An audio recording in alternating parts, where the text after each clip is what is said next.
Hi everyone, this is Heather Lofton from the Flourish.Academy. Hey Robby, guess what day it is? Yeah, it is weekly Q&A It's Q&A day. I was late for this. I thought because Q&A is on Friday, it's Usually, Thursday. yeah, that was completely my fault. Thursday because I have a wedding tomorrow. Yeah, it's fine. It's going to be so fun. Thanks. We're here at YM Camera, if you can't tell. That's what's happening. It's hustling, bustling here already. It's always very busy, yeah, which is great fun. It's always fun when it's busy in the shop.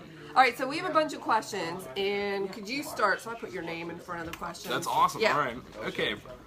Cynthia asked, when you are so passionate about your photography, how do you convince your client the importance of capturing photos of the event, even if they are over it and aren't cooperating? So this is somebody presumably that has hired her and she's already there. So, but because I want to back up a second. Yeah. If somebody does not believe in the importance of photography, they're probably not going to hire you to begin with, or they're not going to be convinced, or they're not going to spend the money because they don't see the value in it.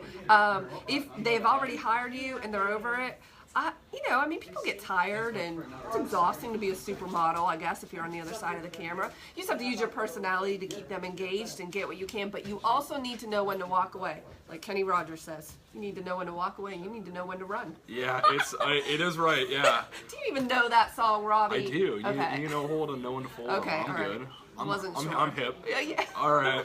So I don't know if you can convince them. You just have to do your best, do your job well, do your job quickly and professionally, and if they are truly over it, back off. Yeah. And you know, like you got to work with your passion.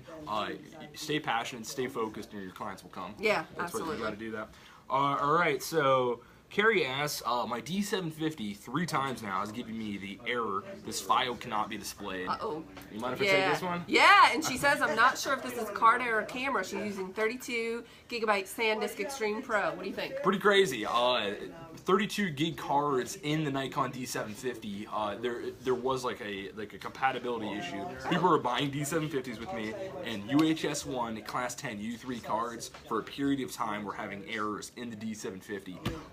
But they say it can all be like qualmed by doing a firmware update. Oh, firmware update. If you want, stop on by. I'll do that for free. That's really nice of you. Yeah, like the one thing we do here, it's like if you have any camera, I don't care where you got it, I'll do a firmware update for free. It takes 15-20 minutes to get to hang out, talk to the guys. That's really nice because you know what, firmware updates intimidate people. They really it's confusing. Like I don't know how. What do I do? So it's not like the iPhone settings update. No. It's you got to put on a card, format it correctly.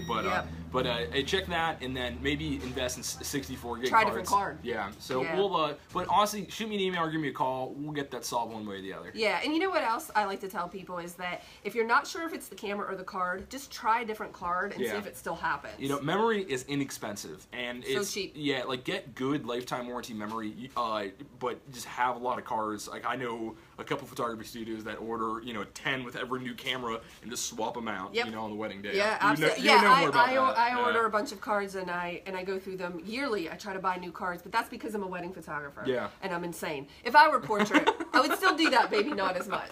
You know. That's awesome. Okay, let me ask you this. All right. Jessica wants to know, what are YM's thoughts on mirrorless versus DSLR cameras? I have read some articles about mirrorless cameras eventually taking over the industry, but it seems like most photographers are still using DSLRs. Has YM seen any such changes in sales? Jessica, I love this question. I could talk all day about this. DSLR versus mirrorless is very prominent right now. And people are wondering, hey, I'm starting at square one. What should I invest in? I would say, and I'll say this firmly, like if you're a wedding photographer, it still looks like DSLRs are going to be the best. They have the best battery life. Best array of lenses. If you have a Nikon or Canon camera, you have 245 lenses to choose from. It's a lot of lenses, and it's more affordable than mirrorless because you have all that used glass on the market. Right now, if you walk into my store and you're looking, hey, I'm looking for a used Sony or Fuji lens, I'm not going to have them used. Not so much, right? It's hard to find just because these are new systems. But that being said, mirrorless is great. I'm shooting a Fuji X Pro 2. Heather just took out a Fuji X100T. Yep. And I loved it. And then we're selling Sony A7Rs, A9s. It's like you can definitely go that route. But if like the tried and true, especially if you're using flash photography, is going to be Nikon and Canon DSLR systems. Oh, that's a good point. The flash. Like it's, you know, like if you want to get a high speed sync monolight or do off camera flash, you're gonna have like a little trouble if you're shooting Fuji, or you're gonna have trouble if you're shooting Sony. But if you come in and you have a Nikon D750 or a Canon 5D Mark IV, I got 30 systems you can use. You know, they're just tried and true. Yeah. As far as mirrorless sales go, they're definitely up. Yeah. But it's funny. Our bread and butter is like Canon and Nikon DSLRs. That's what we sell a lot of.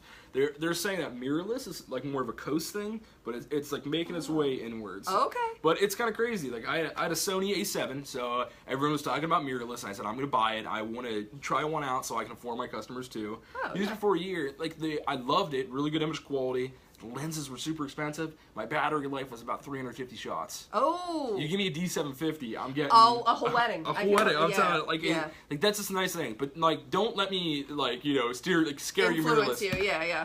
Like, I was, like, Fuji X-T2, Sony A7 series, Sony A6300 series. I heard some Olympus and Panasonic's great. I don't do much of that. They're smaller sensors for a lot of their stuff. But definitely, like, Fuji, that'd be a great system where, hey, I have a Canon, I have a Nikon, but I want something else for, you know, something silent, something quiet, and I want to add it on to my, like, I don't think you can go fully that yet. Yeah. I know there's definitely some photographers out there that are definitely fully on the mirrorless. There are. But I would say add one on, you know, eventually, and then you can maybe 5-6 years we'll see people using all mirrorless for their, you know. I know two photographers in Pittsburgh, two of my good buddies who I really respect, Terry Clark and David Burke. Oh, Terry Clark's awesome. I love to he went full mirrorless. Yeah. And they love it. They bought all of the lenses. Yeah. They are both, I believe, using Fuji with the interchangeable lenses. Fuji's great. So and I asked them both about it. They love it. They said that flash is limiting. Yeah, so that that's was the only hard part. But they love it for weddings, especially David. He says because of the weight.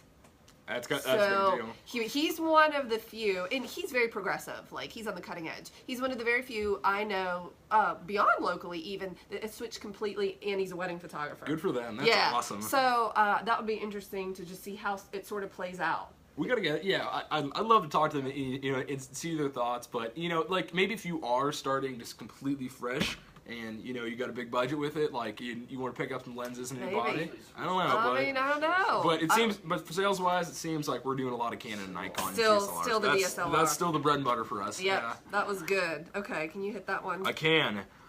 Kimberly asks, how do I transition current shoot and burn clients to IPS when my calendar is already booked? I want to allow them to have the option, but I am unsure of how to approach the change smoothly. Thanks, and I'm signing up for a mentor spot. Oh, that's good. Awesome. Kim, she did. Kim. Yeah, she signed up. Very okay, good. How do you transition? Well, I would start by getting as much as you could documented on paper so that you can communicate it to current clients. Okay. My friend Mara did this, and she just joined us. I'd love to, maybe Mara and I will sit down and talk about this live, but essentially she started to talk to current clients about the transition, and at some point, some of them were given the option. So, hey, do you want to do an in-person session with me because this is what I'm leaning towards? Or do you want to continue to go with this package that you chose? Like maybe it's a shoot and burn package or something. Yeah. It's all about communication. But you can't communicate what you don't have a process or system for. So I'd recommend getting it all on paper first. This is how I'm going to approach it. And then the transition part just becomes a matter of communication. So I think just talking to your clients and seeing, and then at some point you have to set a date, maybe a goal where you say, okay, every client that books from this date forward will be in the IPS model because I'm leaving that behind. It just really kind of depends on your goals and where you're headed. Yeah, what's IPS stand for? Oh, in-person sales. In-person sales. I'm saying, I don't, like sometimes it misses me. In-person sales, yeah. You guys have your own lingo sometimes.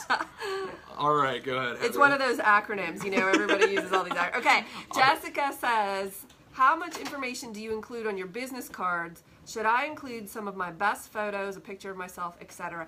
I actually brought a few business cards. I'm going to grab them. Go grab them. And that's you cool. answered this question. Do you have a business card? Do you? I do. I suck though because I'm always out of business cards. I order like so many of our regular business cards. Ours are just so basic, but I love having the ability to write on the back because I love taking notes for customers. They can just take home and they have my number on there.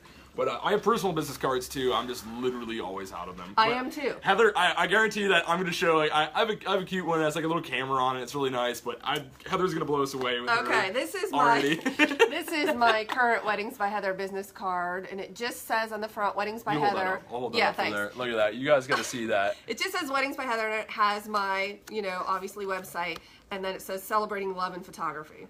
These are so awesome. Yeah. Like, I would never lose this because Yeah. like I couldn't bear to lose this because it's so awesome. Cute, right? I did these years ago with Marathon Press, who I love. I've spoken for Marathon Press. I love the CEO. They're out in Omaha, Nebraska. They are fantastic people. Cool. So I have these, and you'll notice that there's no photo and there's really nothing extraneous. It's very simple. Yeah. I'm all about simple business cards. Okay. But now with the Flourish.Academy, it's a little bit different. So I did something different with my cards. I'm excited to see it. I just got these. You just got them? And here's why. I'm pumped to see I them. ordered them because we're going to Florida next Yeah. month, and I'm speaking and I'm meeting a lot of new people. So I did something that I never recommend doing, which is I put my photo on it. Oh, that And is so awesome. I never do that. I would never recommend, because You it guys gotta feels see very, that. I don't know, Look at that, self-serving guys. or That something. is great. But when you speak to hundreds of people and you're meeting new people at something like a convention, you want them to be able to put a name to a face. No, I like this. This is Do cool. you? I honestly really like this. I've never done it. I've never put my This photo is on cool to one. me. This is very, very cool to me. So I'm I'm not, into and that. then you saw that this side was just very basic. It Yeah. just says Flourish.Academy. I would caution against putting too many of your photos on there unless you are super clear about your target and what you're photographing. Because what do you choose? If you do a bunch of different genres, do you put a wedding photo? Do you put a maternity photo, an engagement photo? Like, what kind of photo? Yeah, like literally, yeah. That's, Yeah, that's... I'm not a fan. I've seen it done very well, but I'm not a fan. 2 seconds. Okay, we're back. We're back. Sorry All right, about that. cool. That's oh, cool. it was a All right. technical issue. Okay, but you know what you can do is go to the Envato Market or Creative Market and look for designs that you like and purchase a design. I mean, they could be, you could get a PSD template for like $25. Very inexpensive. So if you're not a design person, which by the way, I am not, I go to these places and I purchase designs. I purchase layouts. So go look at those designs. They have some really amazing designers. Trying to do it on your own is hard, but the reason I brought this big stack of these new cards was to leave them here today. Awesome. So All right, there you go. I got some new cars. I'm handing out. People buying SLRs today, they're gonna get a. Hey, you need to learn mentor. your SLR. Go here. I order mine. This quality is pretty good. This is from White House Custom Color, but the reason I order from them, I'm a huge fan of These are nice. WHCC. I've been with them for over 10 years. That's awesome. Is because you get 250 cards for $30. So it's really inexpensive. If That's not bad you at all. do That's not- something like this. That's where it's gonna go up a little bit. Oh my goodness. The die cutting gets really expensive. Yeah. I bought these probably 8 years ago, so I don't even remember. But anyway, those are my thoughts on business cards. Well, yeah, definitely have them. You need them, and they're Yeah, cool. right. Yeah. All right. So this is me. All right. How do you decide? Oh, I'm sorry. Nicole asked, how do you decide how many images to deliver for a session if you have no predetermined amount agreement to prior session? Oh, how do you decide? You make up a number. If I don't know something, Robbie, I just make it up. Do you put that in your contract? Okay, Emily? so I do. In my wedding contract, it says you can expect 400 to 600 images, and I typically deliver anywhere from 500 to 700 is a typical amount for me. So that they know what to expect, and I like to over-deliver a little bit. If you've not given the client that statement, you just kind of have to figure out what makes sense for you. However, I would make that decision prior to the session. Yeah, Because definitely. if you don't, and you end up with hundreds of beautiful photos, you're going to over-deliver so much that you overwhelm the client, and you don't want to do that. Yeah, it seems a lot, and this is kind of like we do printing here, and I have a lot of newly married couples coming in, or people with senior photos, and they'll sit down at our kiosk, and then I'll click load this thumb drive, load this CD, and I'll see for a senior session there is 800 shots.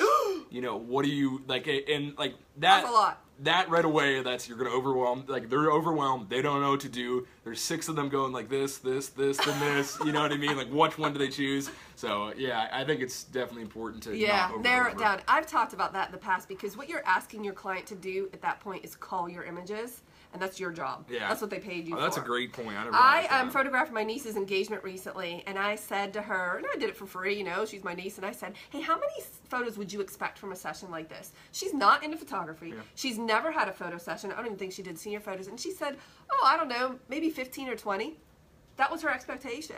And I said, well, I'll probably deliver around 30. So, and she was like, yeah, that's fine. They do not want to be overwhelmed. They don't. I did over-deliver on a recent session.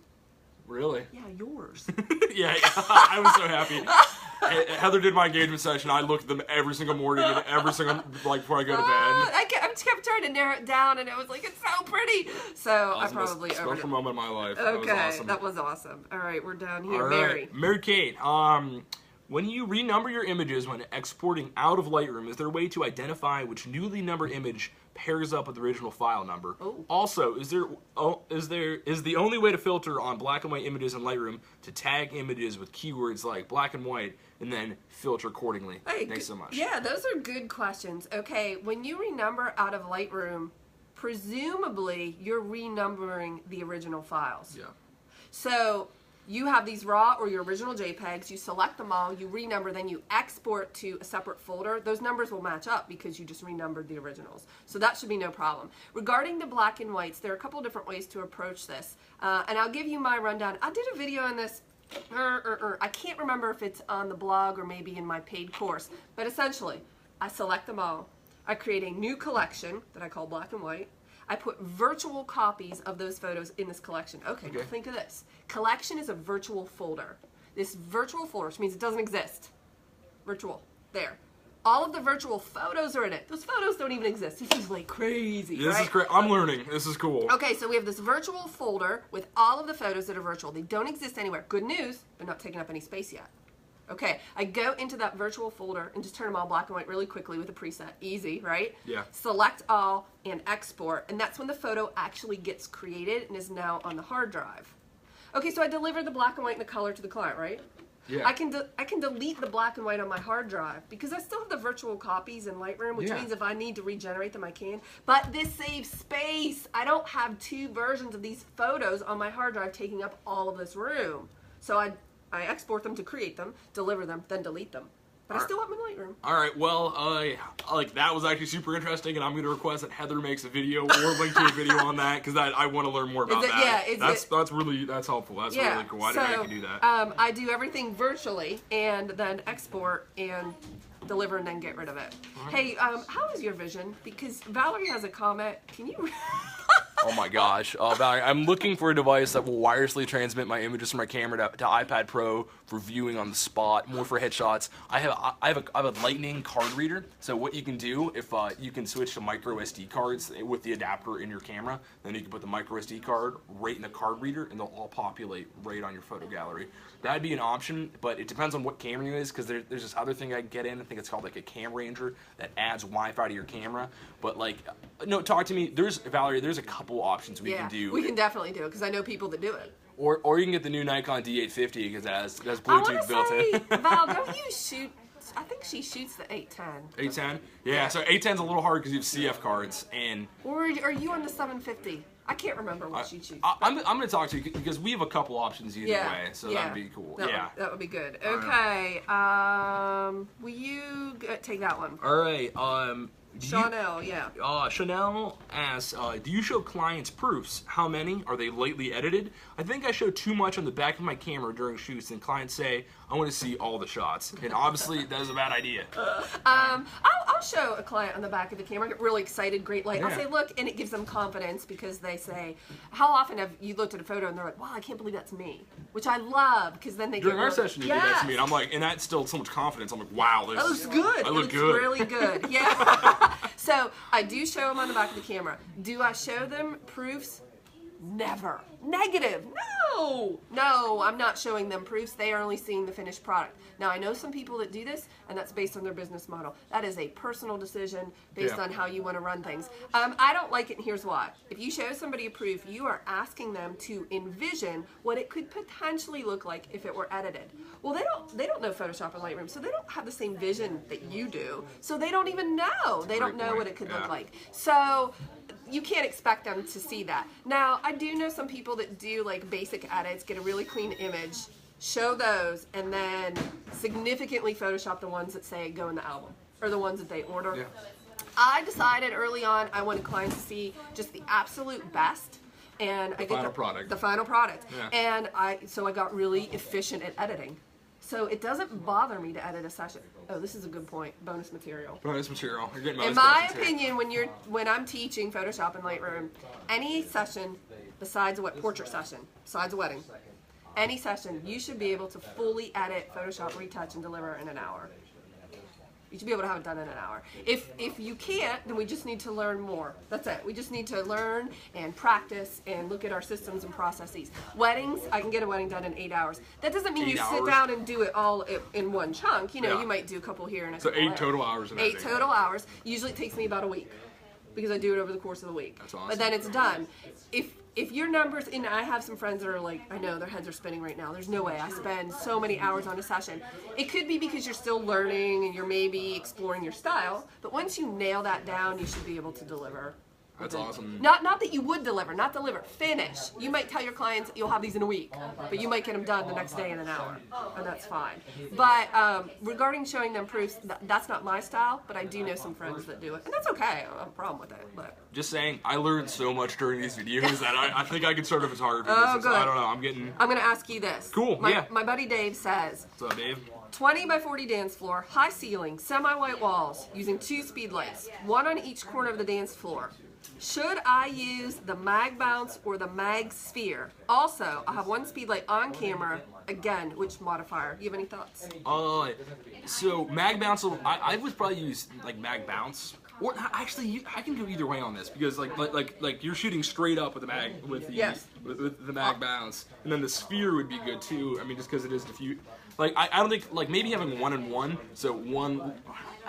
Let me think about this because I would think maybe two Magbounces to kind of channel that light in. Where if you're doing with the Magsphere, it's going to be good if you're on camera. That's exactly, and I think that's what I might have even said. I said maybe 2 Magbounces off, and then a Magsphere on. Yeah, never mind, that's good. Yeah, and then it bounces and then it diffuses. Or I mean, but I said to him, you'd have to experiment. I'd have to be in the situation and see what's happening, what the level of the light is. And this Magmod stuff's crazy. I'm telling you, it's such soft light. It's so awesome. fun. Raina says, how many photos can you edit in an hour? Is that what she said? Oh, yeah. Well, how many? Well, if I did maybe a senior or an engagement session and I shot 300 to 500 photos or 800 or 1,000, I mean, not that that happens. Yeah. I can get through those, but I call ruthlessly. Really? I mean, I am like, reject, reject, reject, reject. So I narrow that down really, really quickly. But the whole process for me, from the time I put my card into my reader and copy them, I can do it in an hour. And I can have those all done in color and black and white and out the door, typically. That's awesome. Yeah.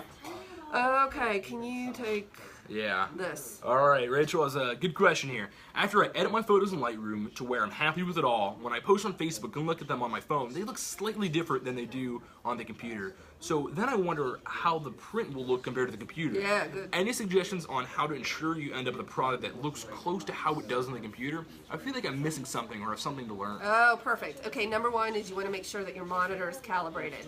But this only matters if you, well, first of all, order some test prints. Yeah. You have to order some test prints. So edit a session, edit a few different sessions, take a couple of different photos, and place an order with a lab or get some prints and take a look and see what they look like.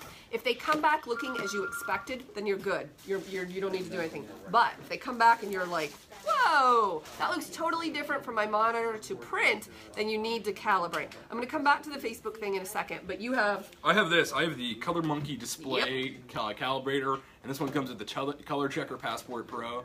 This would be a really great way. I have one of these left in stock, and I have these on promo. I'll be cheaper than Amazon, cheaper than B&H. Just for you. Who asked that question? That was Rachel. Rachel, talk to me. I'm going to hook you up. All right? I'm telling you, I got That's a good deal. Yeah. So you calibrate your monitor. Okay, that's first. Prints have to be good. You are a pro photographer. Your monitor and your prints have to match. Okay, now if we're talking about online and displaying on web, that is secondary to the deliverable product. Right. Okay. So in terms of Facebook, what happens is when you upload an image, Facebook compresses it. And that's because 10 trillion people are uploading 85 million photos a day, and their servers are having to house all of that data, so they compress your image. So the key is, if you can figure out Facebook's algorithms, which they do not share, and get it close enough that it doesn't compress it, you'll be okay. It always changes. Then they say if you upload like a 10 megabyte file, that it's like you're going to get worse if you upload a 4 megabyte, just for the compression standard algorithm. Because they're going to compress it, yeah. So currently, I'm uploading mine at 2,000 pixels on the long edge, and I have found that they look pretty decent. Every once in a while I'll see one that I'm like, eh. but I mean, not horrible. You know, it's hard too. It's like I get people coming in here and say, hey, this is my wedding photo, and it's on my phone, and their screen brightness is turned all the way up. Yes. You know, and then we print them in the back, and they say, no, this is look real tall. Like I want it to look like my phone. You can't. Trust me, that I would say, focus on the monitor to print. With the phones in 10 different, like, Heather has this amazing screen here. It's going to look a little different than every time you move it, it looks different. I'm telling you, it's insane. So that's hard. It's something I feel like a lot of photographers struggle with, especially with, you know, if you're giving out thumb drives and CDs for people to go print on their own. Oh, you don't know how they're viewing them. It's hard, yeah. I remember years ago, Brian saying to me, why does my dress look green in all my photos? And I freaked out. And then I realized she was on a very old monitor. Yeah. It was her monitor. Yeah, and she got the old CRT. Yeah, she did. And I can't control that. You can't control how people are looking at it. And so you have to tell them, and I inform my clients, communication, hey, these are color corrected for my lab and for print. And I know they're going to look beautiful. If you look at them elsewhere or print them on your own, they might look a little bit different or need separate color correction. That may be a really great contract piece. You know what I mean? Yeah, it's in my contract. That's great. I mean, because that would help me out. That makes sense. All right, let's move on here. So I'm going to take this one here. Yep. Colleen, what's up, Colleen? When shooting a person wearing white, how do we keep the white from looking blown out in the photo? When I shoot people, when it's mainly senior sessions and the occasional family session, when someone wears white, when someone wears white, it's usually is a great struggle for me to keep the clothing looking white, keep the detail on the shirt dress from getting washed out. Is this an exposure thing or a white balance thing? Yeah, and the answer to that is yes. Hey, and guess what? It turns out I photograph a lot of people in white. They're brides, and they wear white, and the detail on the dress is the most important thing we have. Right. So, okay, you're going to typically be exposing for the face, for the person, and the hope is that the lighting is balanced well enough. So this is more of an exposure thing than it is a white balance, although they are tied together. But you want to make sure that the person is exposed properly, and typically the clothing will follow suit. If I have a good exposure on your face, your clothes should be exposed properly as well. If they're not, if I lose detail on that dress because of maybe bright light or sun, then shooting in RAW and pulling down on the highlights can help bring that detail back. So while I try to avoid it in camera, if it does happen, I know because of how I shoot and how I edit that I can bring some of that detail back. So, and actually, I enjoy when people wear white. You know why? Natural reflector. There you go. It gets light into their face. The shadows. Yeah, the shadows look great. So I would focus on getting a good exposure of the people and then kind of tweaking it in post if you need to. I mean, but be aware of where you're shooting, what the light looks like. Yeah. Do you have any ideas on that? That's good. I mean, like, it's awesome. Like, we have these great cameras. We have Canon 5D Mark IVs, Nikon D750s with the best dynamic range. Oh, it's unreal. When you throw this into RAW and you can push and pull them 5 stops, it's insane what you can do. So it's like shooting in RAW is key, though. I feel like for that, like you have to. Yeah, you get the latitude. Yeah. Okay, Taylor. I keep getting a message on my Macbook Pro that my disk space is low. I shoot in RAW, which I know takes up a lot of space, and I've gone through and deleted all the RAW files, as well as backed up through Google Drive and my external hard drive. I still keep receiving this message when I try to upload photos. Any advice would be greatly appreciated. I feel like I had a lot more files on my laptop before. It's only a 2015. Okay, so you feel like you should have more space. Well, I would need to know the space of that, but I have a few suggestions. I feel like Heather has like the best storage options here, so she's gonna go off. I feel. Yeah, I do have an opinion on this, and I have a video on how to help your computer run faster on the blog. But essentially, you should never, ever, ever, never put your photos on your hard drive. Okay. On your MacBook Pro, you should always be working from an external hard drive. Right. Okay, if there's an extreme circumstance where maybe you're traveling around the road and you have to work on your drive, I don't have a problem with that as long as you move them off later. So the number one rule for me is you will find no documents, no photos, no files on this MacBook. None. You will only find applications. Because we have to run things like Photoshop and Lightroom, they require a lot of space, both in terms of the space to install and the RAM in order to run. So the random access memory is important to Photoshop and Lightroom because they're hogs. They want a lot of space and they work really hard. So that's the first thing, is get them off of this hard drive. There should be no files on there.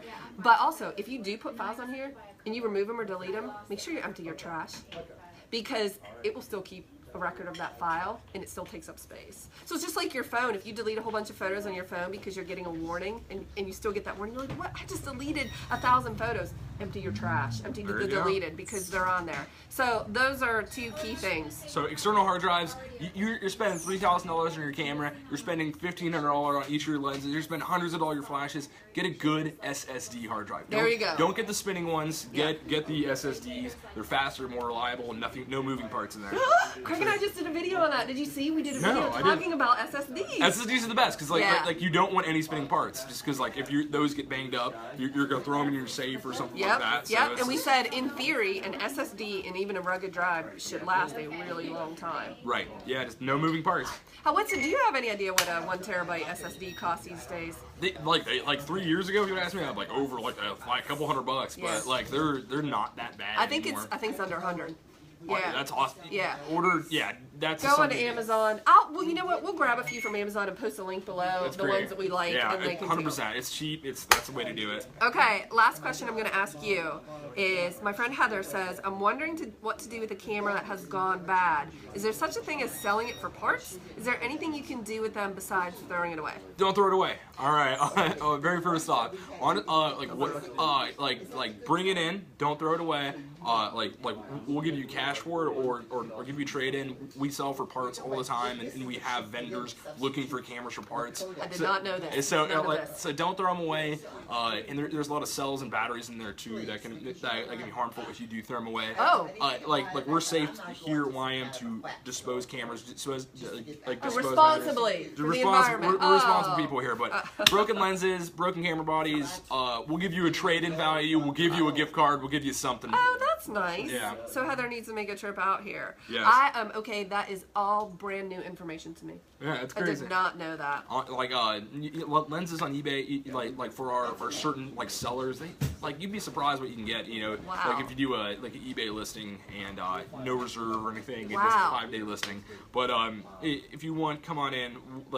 We'll just get it off your hands, write you a check or something like that. I would say that sounds like a pretty good deal. It's fun. We have people do it all the time. Hey, I found the craziest thing we get at the shop is people like, hey, we found old Jack's old camera collection. Yeah. And sometimes 2 weeks ago, a little old lady came in and said her husband passed away a few years ago, and I was finally going through my stuff. And she walked out with a check for $2,500 because she had old German Leica equipment she didn't even realize she had. So so if you ever need any, we do appraising all day long if you ever need anything like that. That's great. Go through your grandma's attic. Go through grandma's. I love coming here. I learn so much every time I'm here. Thank you. All right, I think we're all set. You guys have a great week, and we'll talk to you soon. Very fun. Hey, thanks guys.